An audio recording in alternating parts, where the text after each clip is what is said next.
we're back here on the GSMC Baseball Podcast, bringing you our third segment, which is going to talk about the top MLB duos in the league, and just my overall thoughts on them, and giving my again thoughts on them and just talking about them. So yeah, as I said before, this segment was inspired by last night when the Boston Celtics did end up taking home the NBA championship.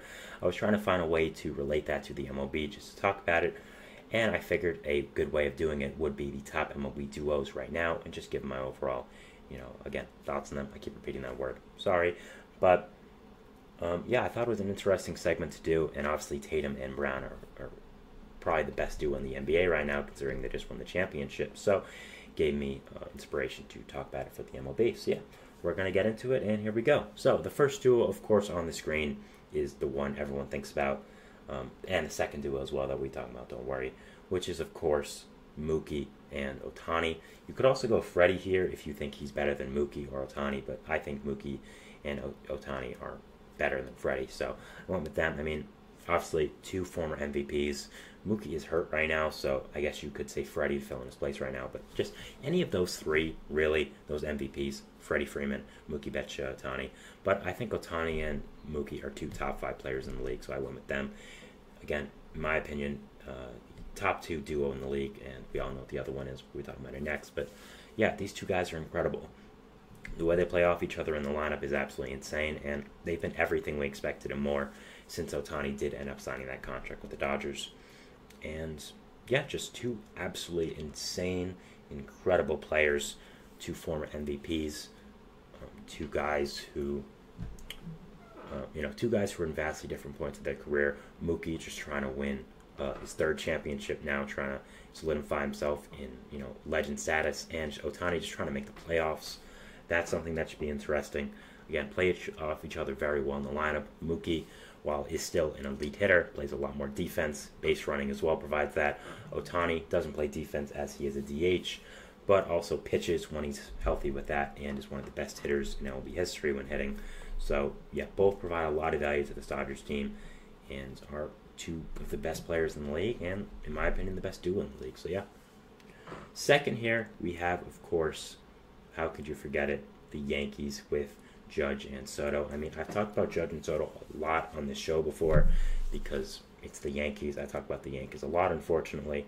They're the best team in the league, and they're in the major market. So, you have to talk about them. And what comes with that is their duo of Judge and Soto.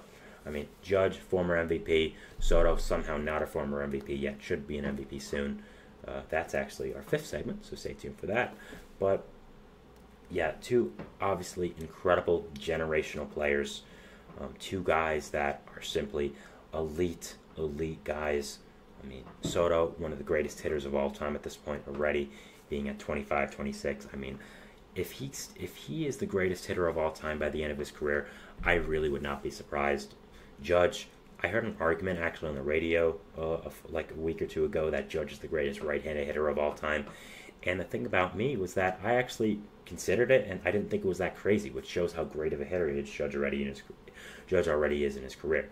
I'd probably go Hank Aaron, Alex Rodriguez over Judge, but just my opinion. And Judge is in the consideration at this point, which is crazy. So again, the way they play off each other, right, big lefty power bat, big right-handed bat, both outfielders, so amazing players, and yeah, one of the best duos in the entire league. So after that, I went with simply Astros. There's a lot of players you could put for this.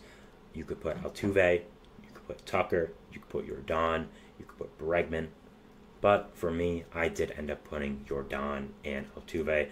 I think those are the two best players on this team. I think Tucker is very, very close to both of them, but I did end up going Altuve and Jordan. I mean, just this lineup with these three guys, really. Bregman kind of falling out of that tier because he, hasn't been the greatest this year, but still, these three guys are absolutely incredible. Altuve, huge power bat, even with his small size. Jordan, with him being a huge power bat, what also comes to that is just his imposing presence. I mean, is there anyone scarier to face in the MLB than Jordan? That huge, powerful, high lefty swing. He stands very up front. Again, tight swing. He looks menacing at the plate with his size.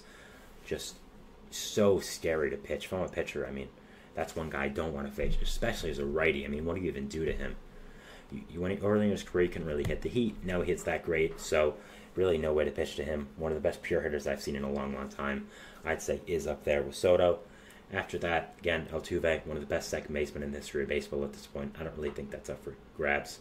3-time MLB champion. You can say what you want about 2017. The other ones are valid, and I still count 2017. So, yeah, overall, Altuve is an amazing player. Rodon's an amazing player. They play off each other very, very well, and one of the best duos in MLB. Also, Kyle Tucker in there as well. I think those two are better. You could also say that Ryan Presley and Josh Hader are an elite duo in the back end of that bullpen for them, but Presley hasn't been the greatest this year, and that's why I didn't really mention them fully. But yeah.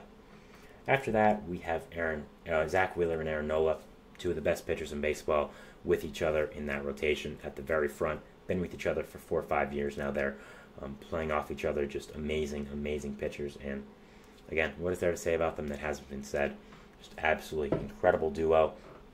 Are incredible pitchers, and yeah, just very, very great, and just incredible, incredible players. So yeah, two of the best pitchers in the league. Dynamic duo, definitely heading that Phillies rotation, and definitely one of the reasons why the Phillies have been so good this entire year.